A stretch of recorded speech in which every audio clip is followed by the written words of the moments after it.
শামশেরগঞ্জে ক্রীড়া প্রতিযোগিতায় মাঠ মাতালেন খুদে পড়ুয়ারা। শনিবার 43তম ধুলিয়ান চক্রের ক্রীড়া প্রতিযোগিতায় অংশ নিল প্রাথমিক, নিম্ন বুনিয়াদী, মাদ্রাসা ও শিশু কেন্দ্রের খুদে পড়ুয়ারা। শীতের আমেজে বিভিন্ন জায়গায় চলছে বার্ষিক ক্রীড়া প্রতিযোগিতা। প্রাথমিক স্কুল থেকে উচ্চ মাধ্যমিক স্কুলে চলছে ক্রীড়া প্রতিযোগিতা। শনিবার 43তম ধুলিয়ান চক্রের ক্রীড়া প্রতিযোগিতায় অংশ নিল প্রাথমিক, নিম্ন বুনিয়াদী, মাদ্রাসা ও শিশু কেন্দ্রের খুদে পড়ুয়ারা। এদিন সকালে শামশেরগঞ্জ পঞ্চায়েত সমিতি ময়দানে বর্ণাঢ্য প্রভাত ফেরির মাধ্যমে শুরু হয় প্রতিযোগিতা।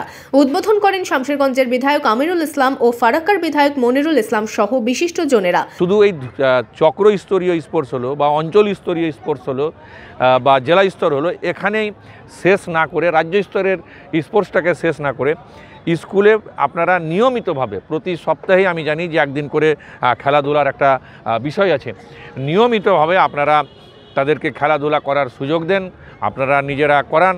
দরকার হলে আমাদের যারা ফিজিক্যাল ট্রেনার আছে, যারা টিচার আছে, তাদের সাহায্য নিয়ে তাদেরকে যদি আমরা গাইড করি, তাহলে কিন্তু তারা দেখব যে রাজ্যের বাইরে গিয়ে দেশের প্ল্যাটফর্মে তারা কিন্তু একটা পার্টিসিপেট করছে এবং সেক্ষেত্রে তারা একটা ভালো রেজাল্ট তারা কিন্তু করতে পারে। পড়াশোনার পাশাপাশি খুদে পড়ুয়াদের মধ্যে শারীরিক ও মানসিক বিকাশের লক্ষ্যে চলছে প্রতিযোগিতা। এদিন উৎসাহের সাথে ছোট ছোট পড়ুয়ারা অংশগ্রহণ করে এই ক্রীড়া প্রতিযোগিতায়।